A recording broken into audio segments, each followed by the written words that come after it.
You are Locked On Kentucky, your daily podcast on the Kentucky Wildcats. Part of the Locked On Podcast Network, your team every day.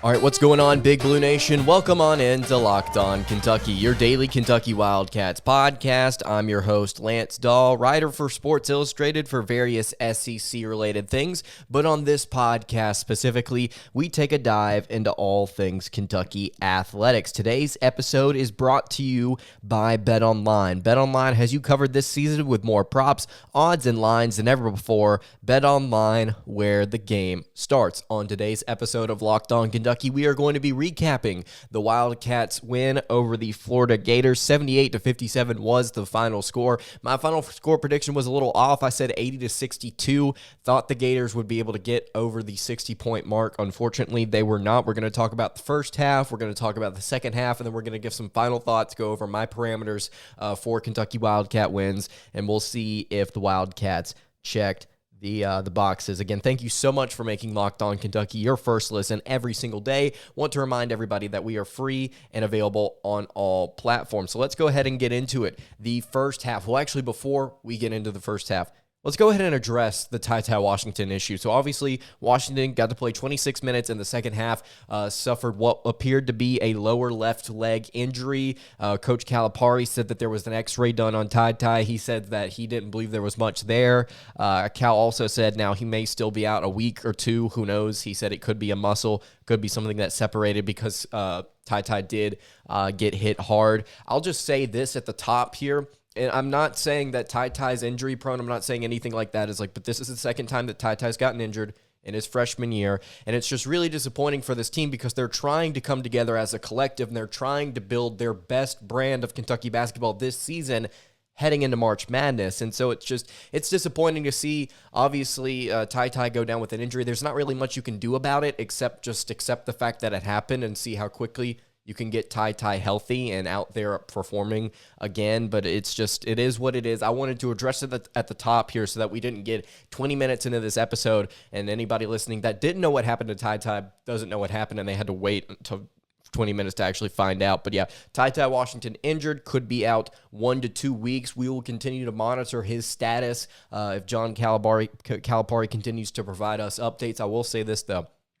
Without him in the rotation, we've already seen what this team looks like, and I think they're able to survive without their second leading scorer, which is crazy to think about. Everybody likes to talk about how much depth Auburn has. I know that there were some frustrations with what happened in the Auburn game with TyTy Washington going out, and obviously that could have been a different story, but I really do think that this Kentucky team has depth if they elect to choose to pull, especially from the bench at the guard spot. I think Davion Mintz specifically, who I'm talking about here, could be just fine for the Wildcats. But anyway, let's go ahead and get into the first half. Kellen Grady got involved early, knocked down a pair of threes, and transition was looking great, or I believe it was in the half court, excuse me.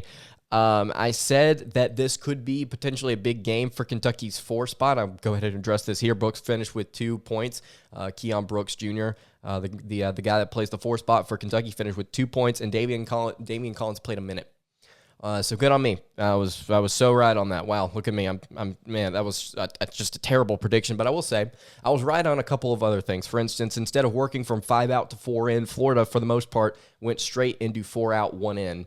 In their offensive sets, and Colin Castleton was a huge spark for them early. He's obviously a really good player. We highlighted him on Friday's show, said he has very high IQ, knows what to do with the basketball. He had the first 6 points for the Florida Gators in this contest. A 12-0 run from Kentucky took us under 16.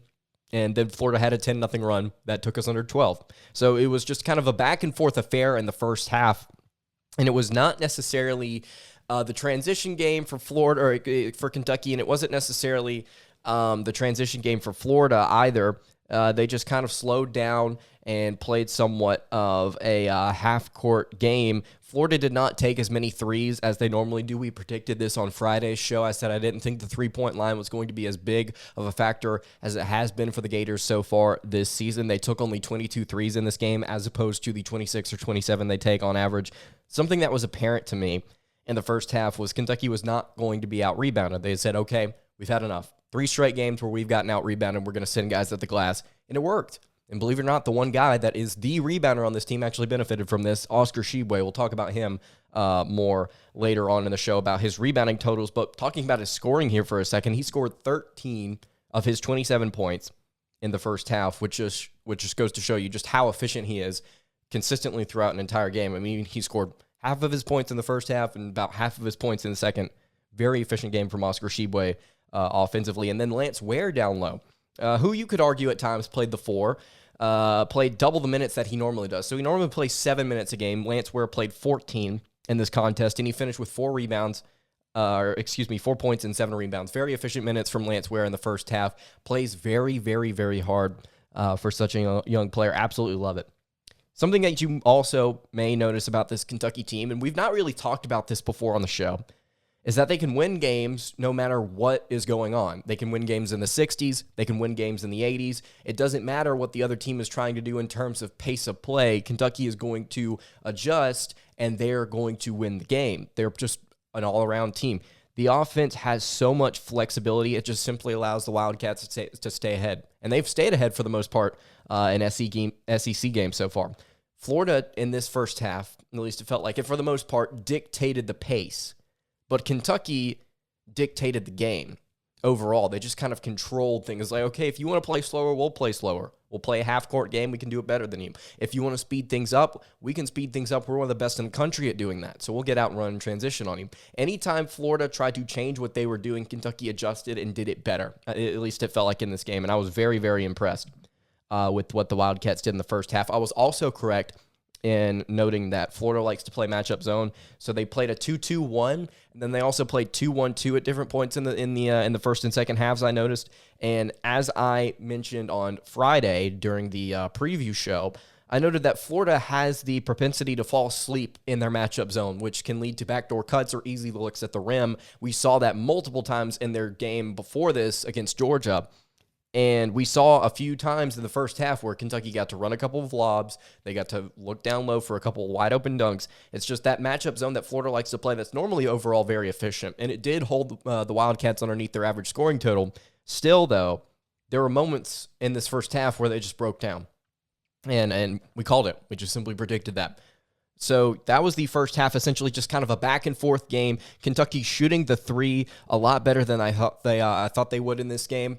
And Kellen Grady, like I mentioned, got involved. Oscar Tshiebwe did his thing. It's a shame that TyTy Washington got hurt in the second half. Otherwise, I think this could have been, I don't know necessarily if it would have been more of a blowout because, again, Davion Mintz held his own.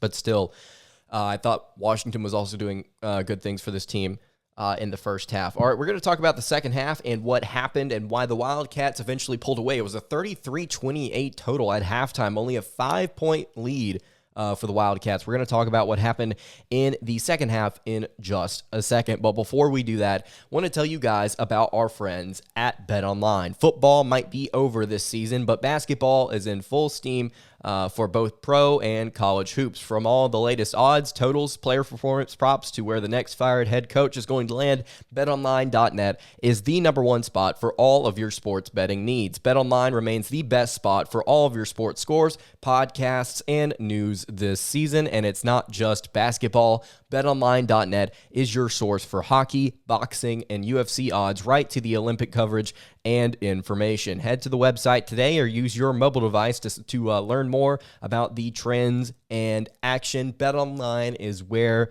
the game starts.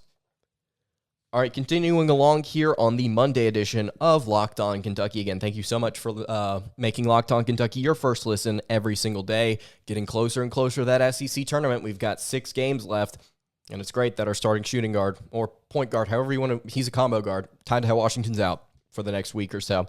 It's really, really stinks. We were saying something similar to this whenever Washington got hurt in the Auburn game. It's like, I really hope this doesn't drag out, and I hope it doesn't happen again.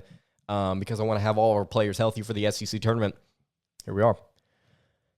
All right, second half totals here for the Wildcats. The Wildcats got out and ran early in the second half. It was a 5-point game at half, like I just mentioned. And then Kentucky extended its lead to 16 before the under 16 timeout. And it made Mike White call his third timeout of the game. And whenever I saw Mike White call his third timeout, I had to put it down on my notes. We talked about this on Friday.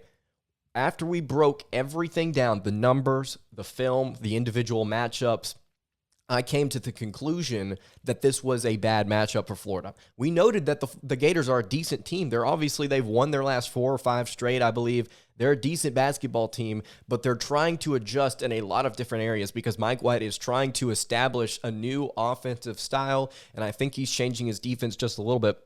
So they're trying to adjust right now, and the worst thing for a team that's trying to adjust is to play against a team that is all around elite. So it's like, if to translate it into football terms, imagine Georgia Tech, right? Paul Johnson left, Jeff Collins steps in. They're trying to transition from the triple option to, I don't know, just a normal spread look, right? Now, that's a really difficult transition if you have personnel on roster that knows how to run triple option, and that's what they're built to do. That's what they've done for the past 2 or 3 seasons. It's very difficult to transition to a normal spread look, and the worst thing that you could possibly play against would be a team like Alabama or Georgia. That's just the way it is. It would be like playing against Alabama or Georgia, trying to switch out of the triple option. Just very difficult given the personnel that you have. You play against a team like Kentucky on the road, you're probably going to eventually fall apart after the opposing team, Kentucky, makes adjustments, and Kentucky did. Mike White had to call 3 different timeouts before the under 16 in the second half. Again, bad matchup. Florida just simply does not have the personnel to keep up with the Kentucky Wildcats. TyTy tried to shoot out of his slump in this game, and he still can't really seem to do it. What he's done, though, is in the past 4 or 5 games really filled up the stat sheet everywhere else. He's had 5 rebounds, 6 assists, and a steal in this contest. And I believe he scored 15 against Alabama, and he scored 10 here. But you look at the volume of shots that he's taking. He's not knocking down a ton, and he's getting a couple of free throws to go along with it. So while he may be scoring 12, 15, 10 points a night after he's gotten out of his slump, so to speak, he's still cold from the floor. He's just taking a lot more shots than he normally does. And now that he's out, the best thing that we can hope is that he recovers and he's able to come back healthy and continue to shoot like he was early on in the season. So the over-under that we set on the Friday episode, we like to set over-unders now before games. The over-under that we set was Sahvir Wheeler, 2 made field goals. So does he make 2 field goals or more? Does he make less than 2 field goals? Because he had missed his last 19 shots heading into this contest. He finished 4 of 7 from the floor. So he hit the over. Congratulations to everybody in the comments below that hit the over or guessed the over for Sahvir Wheeler field goals. 41-25 also is something that we've been talking about. We've been talking about Sahvir Wheeler, and we've been talking about the rebounds. 41-25 was the final rebound total for each team. Kentucky had 17 offensive boards and just dominated the glass again. 41 rebounds, and part of that was what Oscar Tshiebwe did in this game. He finished with 19 boards. Again, crashing the glass and sending more than one person is going to allow Oscar Tshiebwe to get up there and actually do what he does best, grab offensive rebounds. Now, there were a few times in this game where he would fog up a shot, and whenever I say fog up a shot, I mean literally he would just fog up a shot, and you could tell it wasn't going in. And he would go, and he'd be the first one to tip it to himself and get the rebound. Stuff like that happens. But still, whenever you send more than one guy to the offensive glass, Tshiebwe is probably going to come away with the board. I mean, it's a good strategy. Talking about Florida making threes, we noted in the first half that they took less than they do normally. They didn't make a 3 for the final 13-25 of the game. They actually made a 3 right before the 13-25 mark. They cut it to 8. I believe it was Myron Jones who made the 3. The Gators cut it to 8, and the Wildcats never looked back. After that point, it was over. It was just for the final 13 or so minutes, it was just Kentucky doing what they do best against a team that wanted to slow down the pace. Kentucky just slowly grinded the Gators out. You got to win. Kentucky did a great job in the second half as the game started to slow down of moving Florida's zone around, kind of pushing it to one side, pushing it around, working the ball around the perimeter, and trying to get a post-up with Oscar Tshiebwe, getting a good look where the defense kind of collapses to one side a little bit. You've got Tshiebwe in front of his man, throw the ball into the post and let him work. They did that several times, trying to get Tshiebwe touches. And Florida simply just did not have a player on roster outside of maybe Colin Castleton that could keep up with him. And Castleton had to step out for a crucial stretch in the second half where Kentucky extended its lead, and it was just simply over. At least it appeared so to me. I didn't think Florida had the shooting to get back into this contest. By the way, talking about Oscar Tshiebwe, he's essentially wrapped up Player of the Year. Barring injury or some massive collapse, knock on wood, he's probably wrapped up Player of the Year. Finished with 27 points in this game. Talked about how he had 13 in the first half, had 14 in the second half. 19 rebounds, 2 assists, was 11 of 18 from the floor, and he only had one foul. He had one foul, which is just absolutely phenomenal. Again, Tshiebwe, easily, I think, the most dominant player in college basketball, probably one of the most efficient players in college basketball, and for a center, or a forward, I guess you could call him, to be able to do so many different things, have touch with the ball, pick up steals, get offensive rebounds. He's got the complete package. He is a great, great player. If he's not already locked it up, I'm sure he will here in the next few weeks. Davion Mintz, talked about him playing while TyTy Washington was out with injury for a little bit. Mintz played 28 minutes, had a quiet 11 points. And the more I watch Davion Mintz, the more I realize how sad I am to watch him go this season. He's been really, really good for the Wildcats this year. Understands his role so well, is shooting very well coming off the bench. I believe he's shooting 37% from three right now, which is just really, really good. Only 39% from the floor, but still, Davion Mintz playing very well in his role coming off the bench. Speaking of guys that come off the bench, Lance Ware got called for a foul trying to pull a rebound away from a Florida player, and Philandris Fleming for the Florida Gators, fantastic name, came in and pushed Ware after Ware had gotten called for a foul. It was very clear that Ware had done something wrong and was called for a foul, as he should have been. He was trying to grab a rebound, was kind of pushing the Florida player around a little bit, trying to get the rebound away from him. But Philandris Fleming of the Gators came in and pushed Ware after the play had been blown dead, and there was almost a fight. And that stuff like that's just simply not okay. And I will, for all the things that I say about SEC officiating, they do a good job of breaking stuff up like that, or breaking stuff up that could break out into something even more serious. And I appreciate the fact that very quickly the situation was diffused, but after that point, it did kind of feel like it was chippy. I believe there was about 5.5 minutes left in the game. Might be wrong on that. But it was chippy for the rest of the contest, and it had already kind of gotten chippy after Washington had gotten hurt. And again, I'm just glad that the situation was diffused. Where I'm glad that he didn't do anything stupid. I didn't expect him to. Just came up into the player's face and clapped at him after he got called for pushing Ware. But again, I'm glad the situation did not escalate into something more, because then the game would have been remembered for that, and it would not have been remembered for Oscar's 27 points, 19 rebounds, and all the different things that Kentucky did well in this game. Kentucky knocked down a few threes after that moment to kind of shut everything down, and it was just simply, it was over. It was over after that point.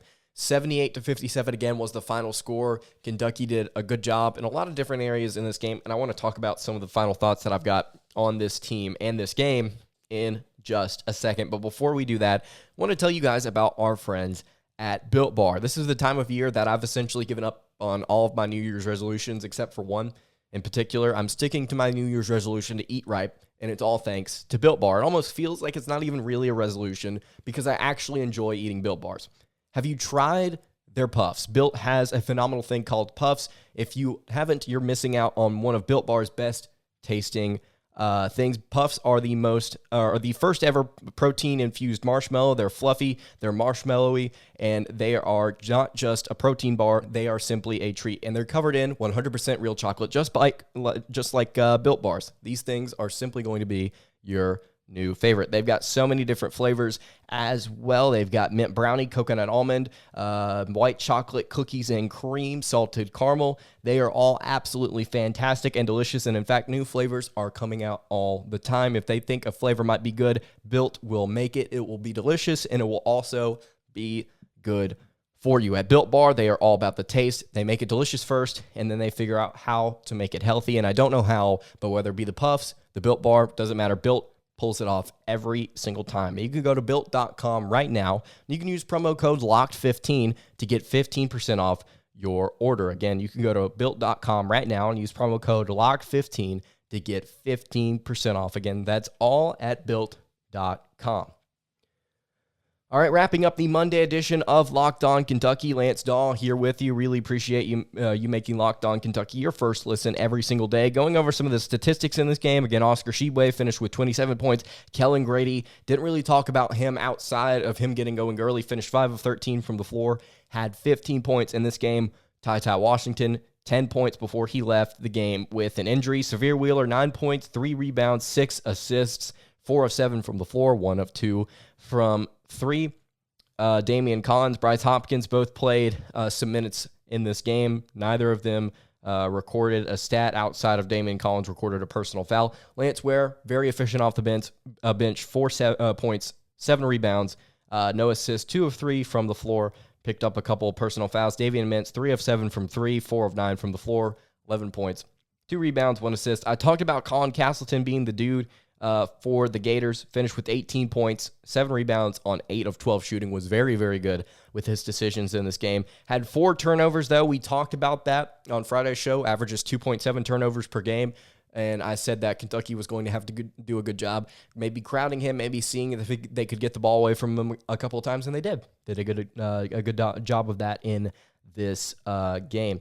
Tyree Appleby, the Florida guard. This was probably one of the crucial things that's not talked about in this game is that Tyree Appleby got hurt as well. Only played 7 minutes in this game, and he is their lead guard. Averages over 10 points a contest. He could have been something important for Florida. Was playing really good defense early. Flanders Fleming also finished with 8 points, 4 rebounds, and 2 assists. The Gators overall shot 45% from the floor. Kentucky shot 46.3% from the floor. Both teams didn't really take a lot of free throws. Florida took 6, made all of them, and Kentucky shot 9, made 6 of them. Again, the offensive rebounds for Kentucky, incredibly impressive. 17 rebounds, 41 total on the day. Assists were also a category that Kentucky just blew Florida out in. Florida only had 8 assists. Kentucky had 17. Kentucky also had 7 steals. 10 turnovers for the Gators, 5 for the Wildcats. 17 points off of turnovers for Kentucky. Really impressive stuff. Only 9 fouls in this game for the Wildcats. Statistically dominated this game, in my opinion. Outside of field goal shooting, outside of that, I mean, Kentucky just pretty much ran away with this one on the stat sheet. Going to get to my parameters here real quick. 4 things that I believe Kentucky has to do to win games. Can they shoot the ball well? Can they have decent shot selection? Can they play well in transition offensively and defensively? So that means getting back and not allowing shots in transition defensively, as well as getting shots in transition on your own. And then can Kentucky defend the rim? Did Kentucky shoot the ball well? I mean, they shot 46.3% from the floor, and on average, they shoot 49%. So that's 3% under their average, just about. I would say, though, overall, they had some good looks, and they had some good looks go down. So I would say, yeah, they shot pretty decent. Did they have decent shot selection? I think yes. Keon Brooks only took 4 shots in this game. Played 25 minutes, so it's not like he wasn't out of the game. So I don't really understand why he wasn't taking more 2-point jumpers, but, I mean, hey, they didn't really take a whole lot of them. Overall, I think that's probably one of the better games in terms of shot selection for the Wildcats. Did Kentucky play well with transition? According to CBS, the Wildcats only had 8 fast break points, and Florida had 6, and there were some times where Kentucky got caught napping in transition. But again, there were very select few times where that happened. I feel like Kentucky got out and ran a little bit better in this game, and I'm probably going to say that every single time they take the floor, because it just looks like whenever Kentucky wants to run in transition, it's more fluid than what the opposing team wants to do. Wildcats do a really good job of shutting other teams down, and I think they do a great job of getting out and running with Severe Wheeler themselves. And the final thing here, did Kentucky defend the rim? I don't think so. In my opinion, they didn't record a block. They let Florida shoot 45% from the floor. There were looks that Florida had that they made, as opposed to teams that Kentucky's played as of late, where like Vanderbilt, for instance, where they just fogged a bunch of shots up at the rim and they just couldn't get anything to go down. Florida actually made some of those shots in this game. So I would say Kentucky didn't do a great job of defending the rim in this matchup, but it wasn't terrible. I didn't think it was bad. I don't think it was worthy to criticize. So overall, there are some of your statistics from this game. If you have any thoughts on this game, if you have any thoughts on TyTy Washington and his injury and how this team could rebound, you can leave them in the comments below. Then that's going to do it for today's episode of Locked On Kentucky. You can follow the show on Twitter at Locked On UK. You can follow me on Twitter at LanceDawe_, and you can follow the show on Instagram at Kentucky Podcast. Again, any questions, comments, concerns for podcast listeners, for YouTube listeners, leave them in the YouTube comments. Hit me on the socials. I will see you all tomorrow. Have a good day, everybody, and God bless.